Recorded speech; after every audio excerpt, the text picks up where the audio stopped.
Es el capítulo 18 del libro de Génesis. Parte del trato de Dios con Abraham.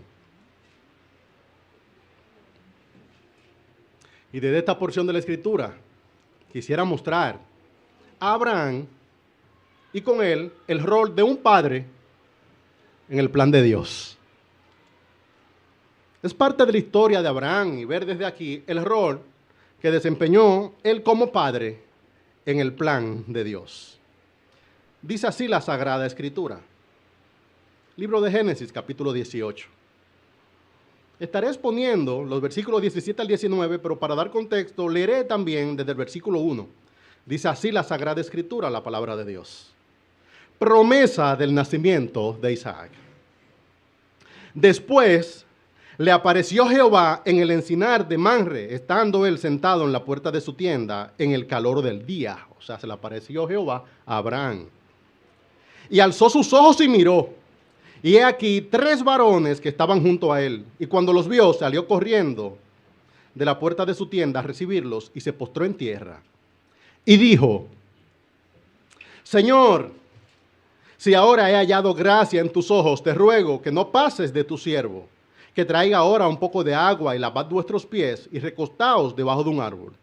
Y traeré un bocado de pan y sustentad vuestro corazón y después pasaréis. Pues por eso habéis pasado cerca de vuestro siervo. Y ellos dijeron: haz así como has dicho. Entonces Abraham fue deprisa a la tienda de Sara y le dijo: toma pronto 3 medidas de flor de harina y amasa y haz panes cocidos debajo del rescoldo. Y corrió Abraham a las vacas y tomó un becerro tierno y bueno y lo dio al criado, y éste se dio prisa a prepararlo. Tomó también mantequilla y leche y el becerro que había preparado y lo puso delante de ellos. Y él se estuvo con ellos debajo del árbol y comieron. Y le dijeron: ¿dónde está Sara, tu mujer? Y él respondió: aquí en la tienda. Entonces dijo: de cierto, volveré a ti, y según el tiempo de la venida, he aquí que Sara, según el tiempo de la vida, he aquí que Sara, tu mujer, tendrá un hijo. Y Sara escuchaba a la puerta de la tienda que estaba detrás de él. Y Abraham y Sara eran viejos de edad avanzada. Y a Sara le había cesado ya la costumbre de las mujeres. Se rió pues Sara entre sí, diciendo: después que he envejecido tendré deleite, siendo también mi señor ya viejo. Entonces Jehová dijo a Abraham: ¿por qué se ha reído Sara diciendo: será cierto que he de dar a luz siendo ya vieja? ¿Hay para Dios alguna cosa difícil? Al tiempo señalado volveré a ti, y según el tiempo de la vida, Sara tendrá un hijo. Entonces Sara negó diciendo: no me reí, porque tuvo miedo. Y él dijo: no es así, sino que te has reído. Y los varones se levantaron de allí y miraron hacia Sodoma, y Abraham iba con ellos acompañándolos. Y Jehová dijo: ¿encubriré yo a Abraham lo que voy a hacer? Habiendo de ser Abraham una nación grande y fuerte, y habiendo de ser benditas en él todas las naciones de la tierra. Y este versículo, el 19, el que quiero exponer. Porque yo sé, dijo Jehová, porque yo sé que mandará a sus hijos y a su casa después de sí, que guarden el camino de Jehová, haciendo justicia y juicio, para que haga venir Jehová sobre Abraham lo que ha hablado acerca de él. Leo de nuevo ese versículo, que es el que pienso exponer. Porque yo sé que mandará a sus hijos y a su casa después de sí, que guarden el camino de Jehová, haciendo justicia y juicio, para que haga venir Jehová sobre Abraham lo que ha hablado acerca de él. Pueden sentarse, mis hermanos.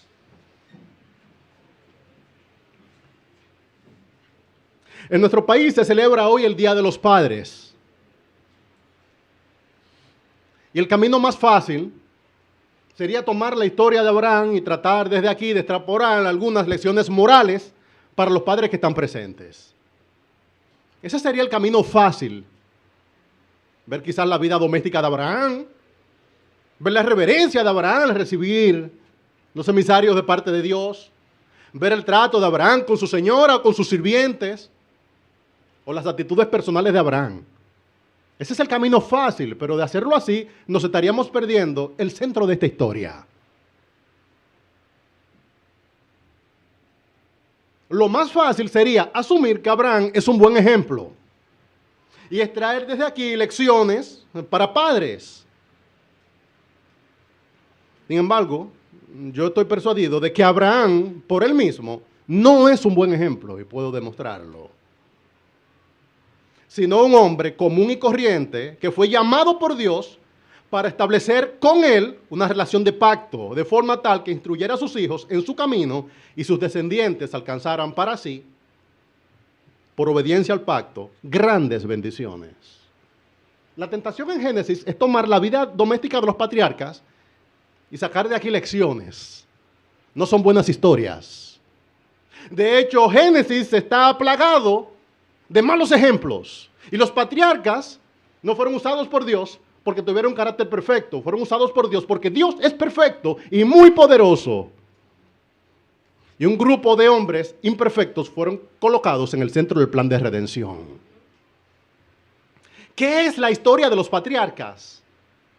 Estos hombres utilizados por el Señor para formar la nación de Israel, sus historias se nos describen en el libro del Génesis, y sus historias son historias de mentira, de engaño, de poligamia, de incesto, de borracheras, de celos, de parcialidad, de pleitos, muchos. Y usted podría tomar con pinzas de la historia y decir, bueno, el Día de los Padres, vamos a buscar lo mejorcito de ellos. Yo seleccioné a Abraham. Y en lo mejorcito de ellos encuentro un hombre mentiroso, un hombre que en 35 años el Señor fue refinando su corazón, y un hombre que no era perfecto, pero que fue llamado providencialmente por el Señor, y el Señor le perfeccionó, y llegó a ser el padre de la fe. Hermano, sea cuidadoso con las historias bíblicas, porque las historias bíblicas no están aquí para ser moralinas de ellas. El centro de toda esta historia es el plan de redención. Y cómo el Señor, contra los hombres mismos, hace que avancen sus planes.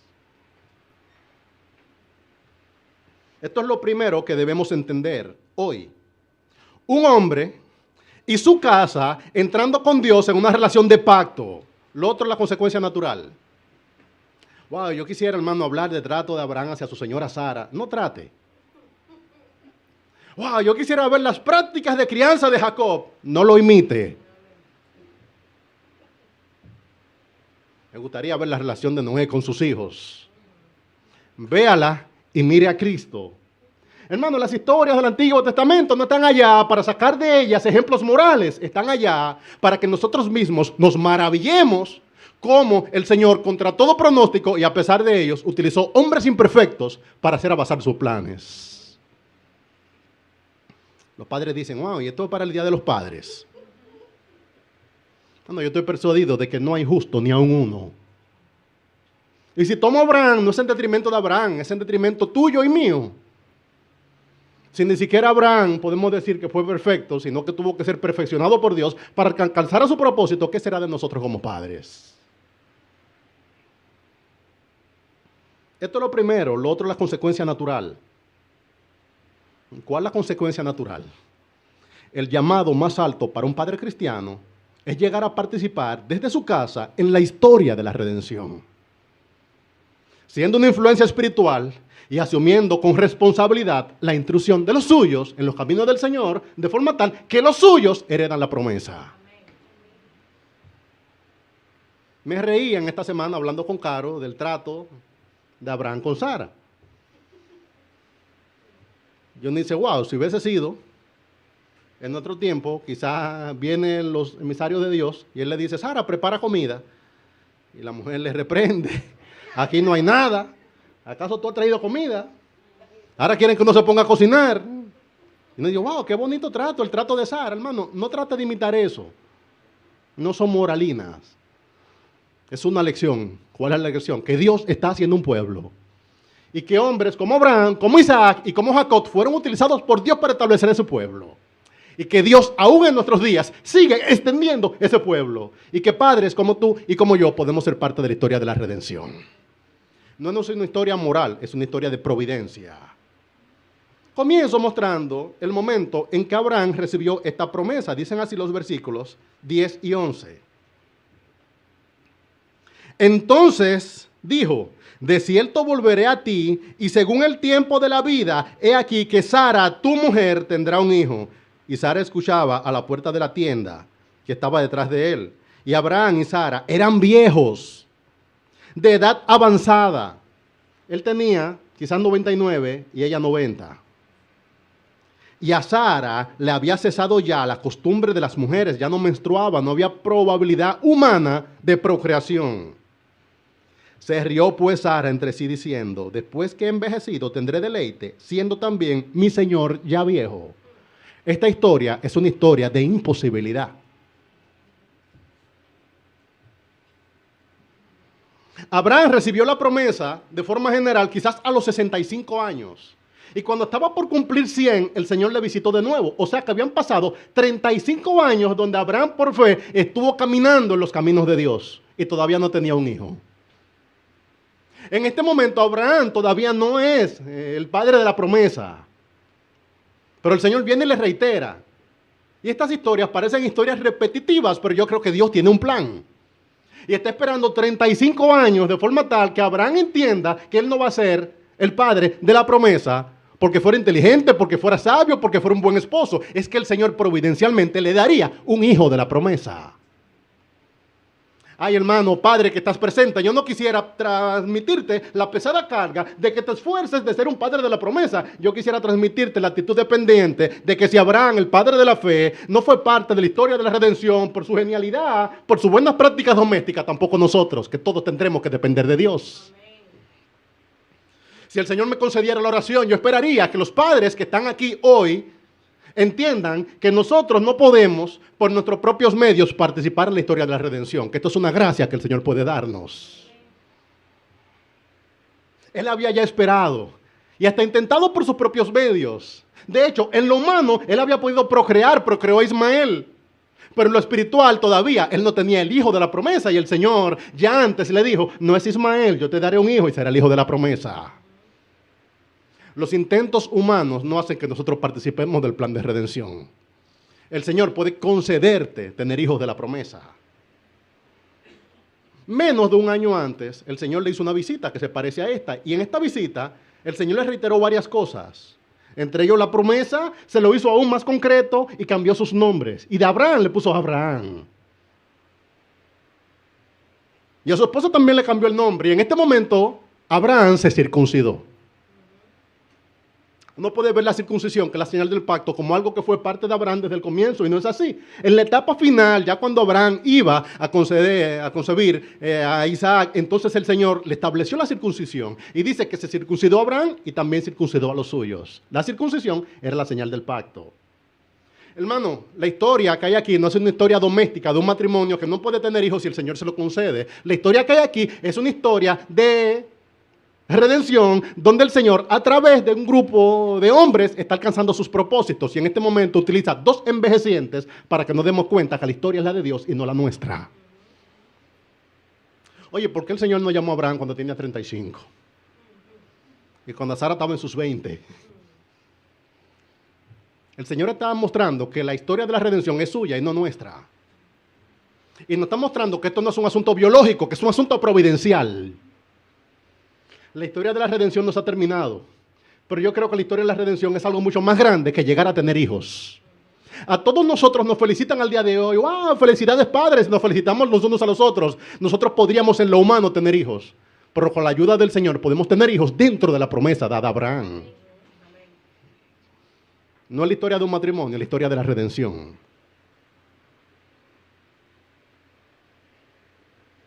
Abraham había tenido 35 años para prepararse. Uno ve a Abraham siendo llamado por Dios y parece que Abraham era perfecto. No. Abraham era un hombre igual que los hombres de su tiempo. ¿Y por qué el Señor seleccionó a Abraham? Pregúnteselo a él. A mí me llama la atención que Pablo respondió muchas cosas en el Nuevo Testamento a la luz de esta historia, pero él no trató de responder porque el Señor seleccionaba a uno y no a los otros. Porque Él quiso, es la respuesta. ¿Y por qué el Señor te salvó a ti? Porque Él quiso, es la respuesta. Mano, por favor, no veamos a Abraham como que Abraham era un hombre bueno y por ser bueno el Señor lo utilizó. Abraham era un hombre común y corriente y no era bueno y el Señor quiso utilizar a Abraham para sus propósitos. Y esperó que Abraham y su esposa fueran envejecientes para entonces darle al hijo de la promesa, de forma tal que el Señor está mostrando que la historia es suya y no mía. Él había salido ya de su tierra y su parentela. Desde el capítulo 12 de Génesis se describe una larga historia y dice, ¿por qué se describen tantos hechos? En gran medida para que veamos el trato de Dios con su siervo de forma tal que perfeccionó su corazón. Y usted llega a Génesis 18-19 y usted dice, wow, esto es que Abraham entonces estaba listo desde el principio. No, Abraham fue perfeccionado durante 35 años de forma tal que entendió cuáles eran los caminos de Dios y pudo instruir su casa. Muestro que Abraham no era bueno, hermano. Aquí vengo yo ahora como a difamar a Abraham. El Señor me cuide. El Señor me cuide porque no es como tomar un personaje. La gente anda buscando de que personaje bueno como malo, como los muñequitos. En la Biblia no hay eso. En la Biblia hay muchos personajes malos y un solo bueno. ¿Han visto esta actitud como polarizante? Las personas dicen, mira, el bueno contra el malo. ¿Por qué me llamas bueno? Decía el Señor. Si solamente hay uno que es bueno. A los niños a veces se comete el error de darle a las escuelitas bíblicas una idea de que hay personajes buenos. A mí me enseñaron que Sansón era bueno. Y después de adulto leí la historia de Sansón y digo, ¿qué es lo que hay bueno aquí?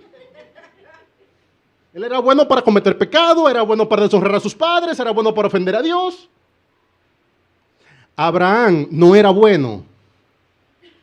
Dios es bueno.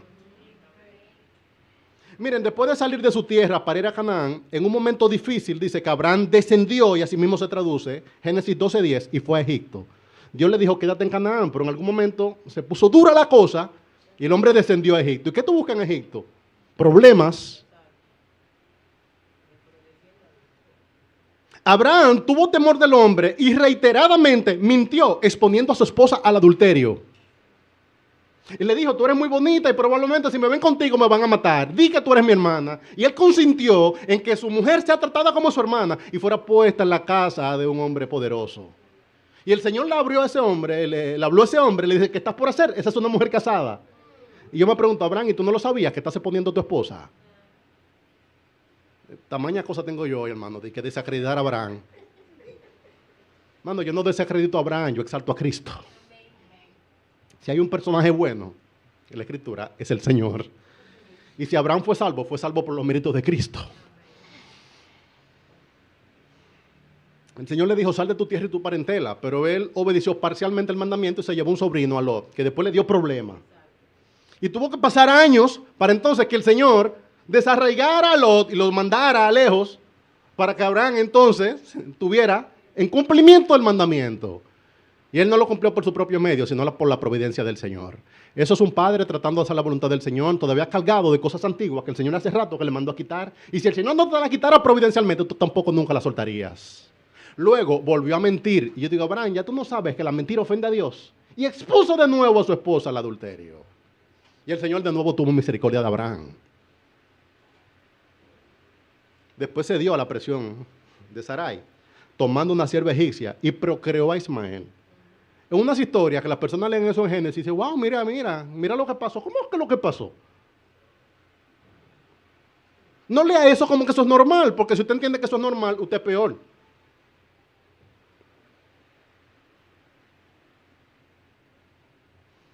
Y luego de esta larga espera y de preparación espiritual de 35 años, el Señor entonces le dice que se circuncide, que es la señal del pacto, y le dice que es Sara, ya cuando no puede concebir por los medios humanos, a través del cual va a venir la promesa. Por favor, hermano, entienda que estas no son historias domésticas para que nosotros repliquemos, que esta es la historia de la redención en vivo y directo, y Dios nos está mostrando cómo Él alcanza su propósito en nosotros. Usted por sus propios medios no será el instrumento que Dios usará. Dios puede preparar Él mismo sus instrumentos. La gente piensa que los patriarcas fueron utilizados porque eran buenos, eran hombres dignos, que eran hombres apartados. No, Dios les apartó, Dios les hizo buenos. O por lo menos aceptos para alcanzar su propósito. Alguna aplicación y me muevo, hermano. Miren, la urgencia de Dios no estaba en cumplir el deseo natural de que un matrimonio tuviera hijos. Eso no es. La urgencia de Dios estaba en cumplir una promesa que viene desde el principio de Génesis y se consuma en Apocalipsis. Aunque antes Abraham procreó naturalmente, Dios dramáticamente esperó la imposibilidad para traer a Isaac de forma tal que él está mostrando que Isaac es suyo y no de Abraham, el hijo de la promesa. Quiero llegar al 19, hermano. Leamos el 19 de nuevo, que es lo que quiero exponer. He estado hablando del momento en que Abraham recibió la promesa, un momento de imposibilidad donde habían dos envejecientes. ¿Qué dice el 19? Recuerden que todavía Abraham no tiene Isaac, pero el Señor le está diciendo: después de 35 años de preparación, entonces dice el Señor: porque yo sé que mandará a sus hijos y a su casa después de sí, que guarden el camino de Jehová, haciendo justicia y juicio, para que haga venir sobre Abraham lo que ha hablado acerca de él. Ese versículo le rompe a uno la cabeza con relación al plan de Dios para Israel. Yo crecí en un ambiente donde me enseñaron que Dios tenía dos tratos, un trato con Israel y un trato con los gentiles, y que al final todo Israel sería salvo. ¿Por qué? Porque eran hijos de Abraham. Cuando yo leo versículos como esto, me muestra que esto no solamente era un proceso natural, era un proceso de instrucción, de dependencia de Dios, y que esto nosotros no podemos lograrlo por nuestros propios medios, sino que el Señor lo logra en nosotros. Lo traduce así Reina Valera, dice: porque yo sé que mandará a sus hijos. Me gusta cómo lo traduce la NBI porque le da más carga en la providencia del Señor y creo que hace más justicia al texto. ¿Cómo lo traduce? Porque yo lo he escogido, dice.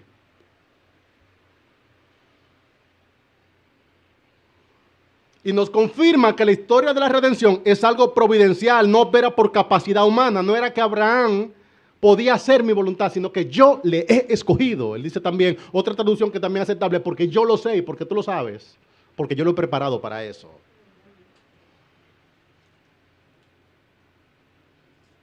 Yo no quisiera que mis hermanos saquen pecho y digan, por nuestro propio medio no entraremos en la historia de la redención. No. Si el Señor nos ayuda, si el Señor nos escoge, si el Señor nos da parte en la historia de la redención, entonces participaremos, porque yo le he escogido para esto. Un hombre piadoso reconoce su incapacidad y depende de Dios humildemente. Abraham no saca pecho, sino que dice: Dios me escogió para esto. Isaac no debería sacar pecho, sino decir: yo soy parte de una historia que comenzó antes de mí. Yo soy humilde y reconozco el trato de Dios con mi familia. Y yo creo que Jacob, él mismo, reconoce su incapacidad. Yo no puedo. Un engañador, un mentiroso, con una promesa más grande que él mismo.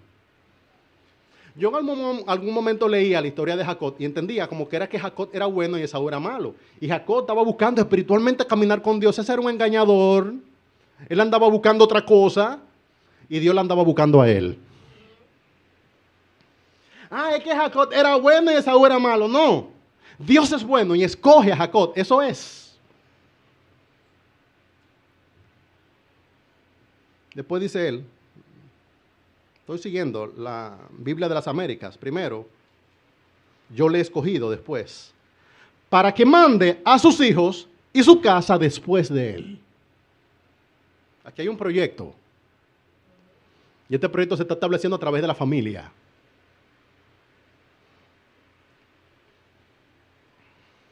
Se muestra la familia como una entidad federal, como una casa. No es solamente un proyecto de procreación, es una entidad delante de Dios, con un dominio y una cabeza que establece un orden espiritual en esa casa. Porque yo sé que mandará a sus hijos y su casa después de sí, dice él. Es que Abraham es un hombre de oración, entonces yo voy a hacer algo en su vida. No. Yo he escogido a Abraham para que Abraham establezca una casa, una familia con una identidad diferente. Yo sé, hermano, que mis explicaciones no son exhaustivas. Y yo hago mi mejor esfuerzo. Pero yo mismo, para entender el orden de la Escritura, tuve que entender versículos como ese.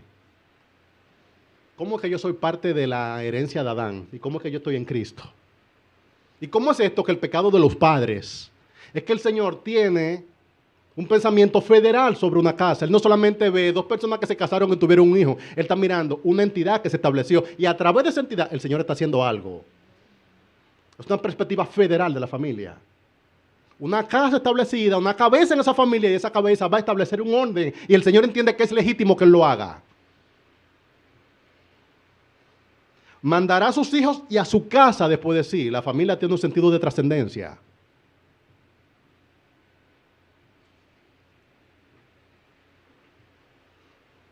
Una familia no solamente una convención social, es un proyecto espiritual.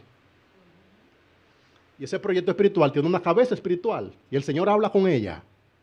Es interesante que el Señor no habló con Sara, habló con Abraham. Le dijo, ¿dónde está Sara? Y en el Edén el Señor no habló con Eva, habló con Adán y le dijo, ¿dónde está Eva? Hay un orden, ¿entiendes? Un orden en esta creación. Que los hombres han querido desconocerlo. Para no entender la historia de la redención, debe entender que esto tiene un orden. El Señor ha establecido que a través de una casa, a través de una cabeza, se establezca un orden espiritual. Ese término casa en la Biblia alude no solo a un espacio físico, sino a un espacio de influencia. Porque yo sé que mandará a su casa y a sus hijos, no a un lugar físico. Abraham era errante. No es su tienda lo que le están diciendo. Es su linaje. Dios de Abraham, Dios de Isaac y Dios de Jacob. El Señor no está pensando solamente en un espacio físico. Eso nos rompe la cabeza a nosotros como occidentales, porque nosotros entendemos que la gente, cada uno tiene su espacio y no tiene ningún arraigo. El Señor ve en esto un orden espiritual.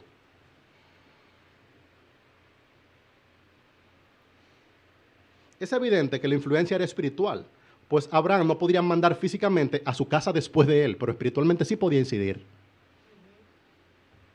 Abraham no podría llegar quizás hasta José, quizás no podía llegar hasta Judá, pero él podría establecer un orden espiritual. Y esa semilla espiritual, que era la promesa del Señor, pasaba de una generación a la otra. De una manera distinta de ver el proyecto.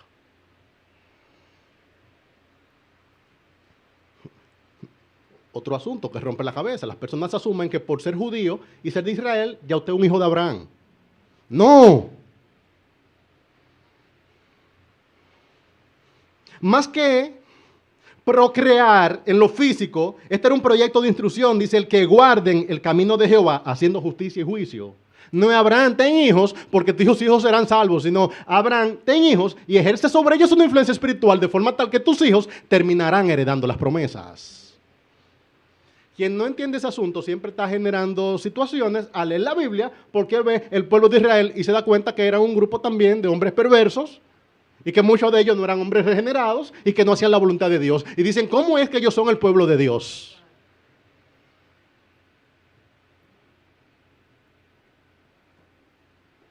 Dice, en el camino de Jehová. Recuerden que el Señor se les reveló a Abraham. Y Abraham estuvo caminando con Dios durante 35 años. Y ahora el Señor le dice, eso mismo es lo que tus hijos necesitan aprender. Y ellos no heredarán los beneficios del pacto de manera mecánica o genética. Ellos heredarán los beneficios del pacto porque tendrán el privilegio de que tú ejerzas sobre ellos una influencia espiritual y le instruyas a andar en mi camino, andando en justicia y andando en juicio. Hermano, Israel por Israel no es salvo. Israel es salvo siempre y cuando se cumplan los compromisos y las condiciones que tenía el pacto. Eso no lo digo yo, hermano. El Señor eventualmente lo clarificó aún más. Dijo que el verdadero Israel, los verdaderos hijos de Abraham, no eran aquellos que habían sido engendrados naturalmente. Dice Lucas 3:8, haced pues frutos dignos de arrepentimiento y no comencéis a decir adentro de vosotros mismos, tenemos a Abraham por padre, porque os digo que Dios puede levantar hijos a Abraham de estas piedras. Dejen la presunción espiritual, lo que le está diciendo. Y Pablo en Romano explica que Israel no es solamente un asunto físico, que es un asunto espiritual y que hay una simiente espiritual.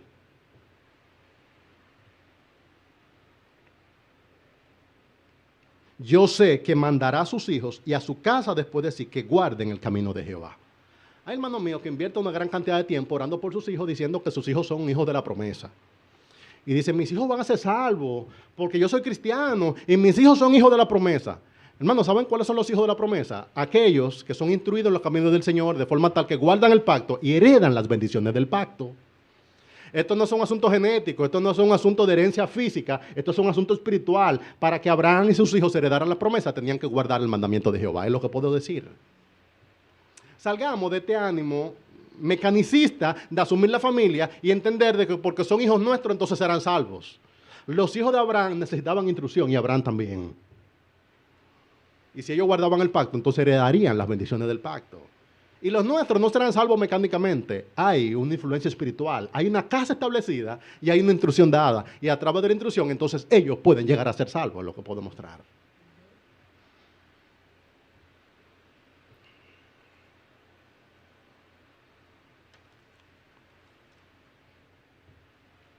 Lo que sigue después de esto es Sodoma y Gomorra. Y yo veo al Señor haciendo un paralelismo.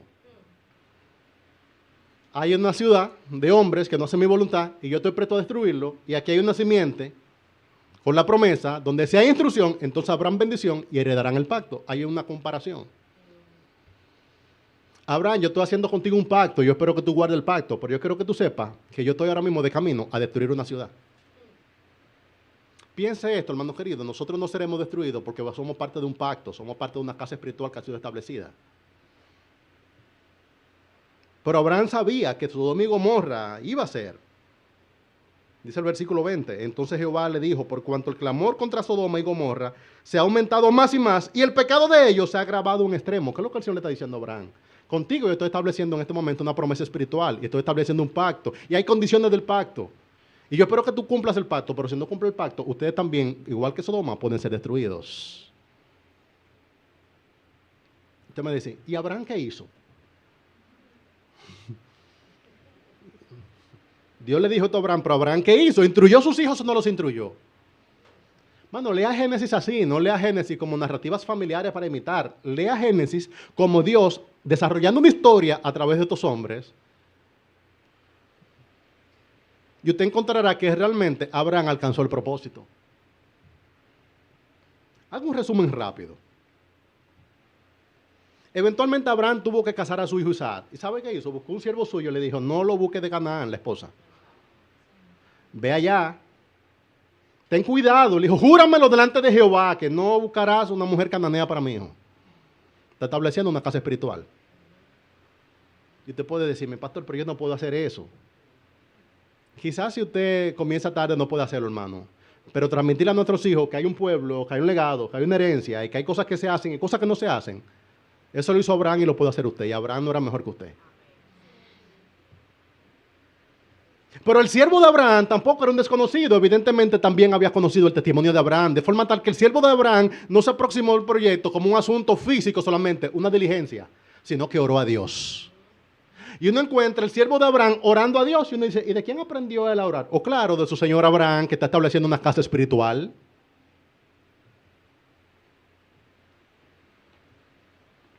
Después, el siervo recibió una respuesta favorable. ¿Y sabe qué hizo cuando recibió respuesta favorable? Se inclinó, adoró a Jehová y bendijo al Dios de su amo. Mano, qué hermoso. Abraham no se conformó en decir, tengo la promesa y la promesa se lo doy a mis hijos. No, Abraham instruyó los suyos en los caminos de Jehová. Y eventualmente los suyos tomaron también decisiones en cuanto a ese linaje y caminaron de frente a Dios. Y terminaron heredando la promesa. Usted me va a decir, todos ellos, no, hermano, aquellos que el Señor quiso hacer, en los cuales él hizo una labor de instrucción. A él le preguntaron, pero de verdad Abraham está siendo bendecido. ¿Saben qué dijo el siervo de Abraham? Es que Jehová le ha bendecido. Después viene la historia de Isaac, una historia cortita en la Escritura. Pero dice que Isaac comenzó a adorar al Dios de Abraham. Y después viene la historia de Jacob. Y usted dice, Jacob, esa historia comenzó muy mal. Unos cuantos capítulos requirió. Yo a veces veo, hermano, como que el mayor número de capítulos que se le dedica a la historia de los patriarcas es el mayor esfuerzo. Hablo, hermano, pues solamente que sea una chance, pues Dios puede hacerlo de repente. Pero es como que requirió más tiempo que uno, con relación al otro, terminara haciendo la voluntad de Dios. Son varios capítulos de la historia de Jacob quizás desde el 28 al 35, y es un proceso de santificación para Jacob, y Jacob termina santificando a su familia, cambiando su nombre de Jacob a Israel y haciendo la voluntad de Dios. Ah, que Jacob solamente heredó la promesa. No, él heredó la promesa y recibió instrucción, y después recibió santificación, y terminó haciendo en su vida la voluntad de Dios. Y el Israel que usted encuentra santificando a su familia en el capítulo 35 del Génesis, no es el Jacob que usted encuentra haciendo chanchullos familiares al principio de la historia. Con esto estoy mostrando, hermano, que estas historias no son historias para no buscar personajes buenos para replicar, es para ver cómo Dios santificó a esta persona de forma tal que estableció un linaje. Y si el Señor lo hizo por ellos, lo puede hacer por nosotros. Y alguien me dirá, pastor, ¿y cuál es el mensaje en el Día de los Padres? Que necesitamos santificación. Pastor, ¿y cuál es el mensaje para nosotros? Que no nos conformemos solamente con engendrar, que hay que capacitar a instruir. ¿Y qué podemos aprender como padres? Que el Señor puede tener de nosotros misericordia y permitirnos establecer una casa espiritual. Pero no es un asunto mecánico, hermano. Padre por padre no está de nada. Queremos las promesas.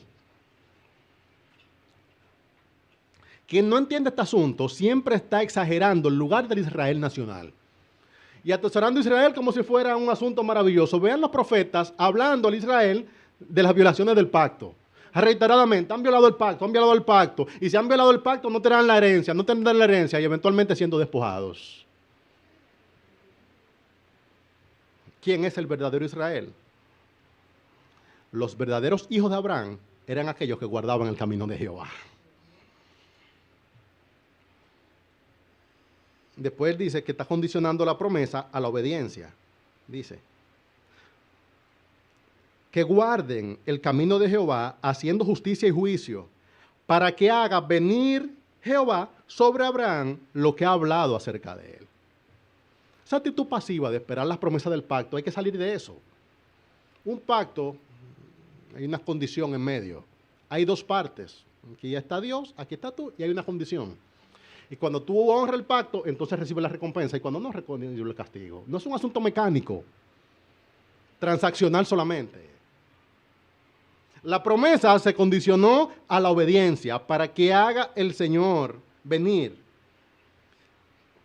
sobre Abraham lo que ha hablado acerca de él. No es un asunto solamente de que yo soy un hijo de la promesa, es un asunto de que yo cumplo las promesas. Hablo aquí a los padres. Miren, las bendiciones espirituales del pacto de Jehová, eso es incomparable con cualquier bendición material. De hecho, aquellos que no eran parte de la promesa también fueron bendecidos. Ismael, el Señor trajo promesas sobre Ismael, pero no la promesa eterna que le había dado Abraham. Reyes salieron de él, dijo el Señor. Usted busca a Jacob y Esaú, y tanto Jacob como Esaú prosperaron materialmente. Pero la prosperidad temporal no es el todo del hombre, es la promesa de Dios. Lean la historia de Esaú y se dan cuenta que Esaú no era un desarropado. No, era un hombre que tenía patrimonio, era un hombre que tenía prestancia, era un hombre que tenía dignidad. En algún momento se encontraron los dos hermanos. Y cuando se encontraron los dos, se dicen los unos a los otros, Dios te ha bendecido a ti y a mí también, yo no necesito nada, tú tampoco. ¿Y cuál es la diferencia? Usted los lee, los ve y lo compara en lo material y probablemente estaban iguales, pero en lo espiritual, Jacob tenía la promesa. Con esto les quiero mostrar a los padres que no solamente que a nuestros hijos materialmente le vaya bien. Tanto a Jacob como a Esaú le fue bien. Tanto a Ismael como a Isaac le fue bien materialmente.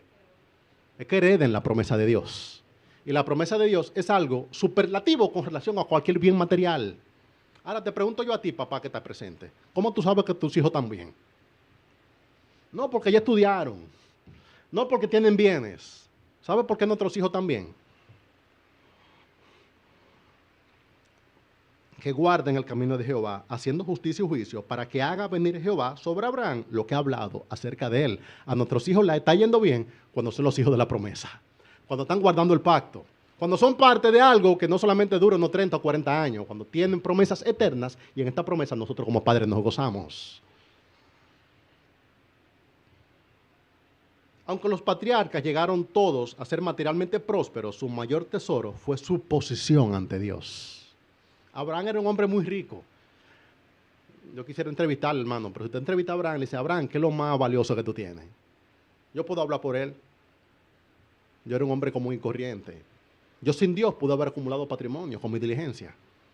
La cosa más valiosa que tengo es lo que no pude haber ganado por mis propios medios, la promesa de Dios sobre mi vida. Usted le pregunta a un Jacob santificado, Jacob, ¿qué es la cosa más valiosa que tú tienes?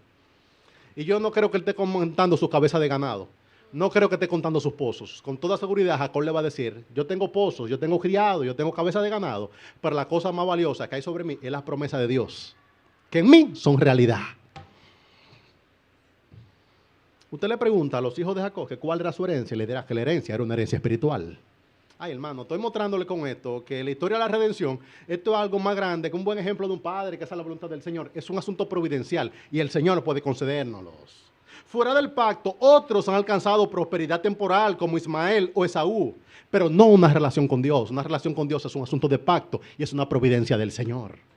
Gózate cuando a lo tuyo no solamente materialmente le vaya bien, porque a Saúl le fue bien materialmente. Gózate cuando los tuyos estén incluidos dentro del pacto que el Señor ha establecido con su pueblo. Obtener la bendición del pacto debería ser un estímulo para, como padres, nosotros caminar con Dios e instruir a nuestros hijos. Escribí, hermano, para concluir, escribí esto. No nos conformemos con tener hijos. No nos conformemos con que nuestros hijos alcancen prosperidad temporal. La meta de un padre piadoso ha de ser instruir a sus hijos y a toda su casa para que sean alcanzados ellos por las bendiciones del pacto del Señor. Esa es la promesa más grande, que el Señor nos ayuda a todos nosotros como padres. Que veamos en esto un proyecto espiritual.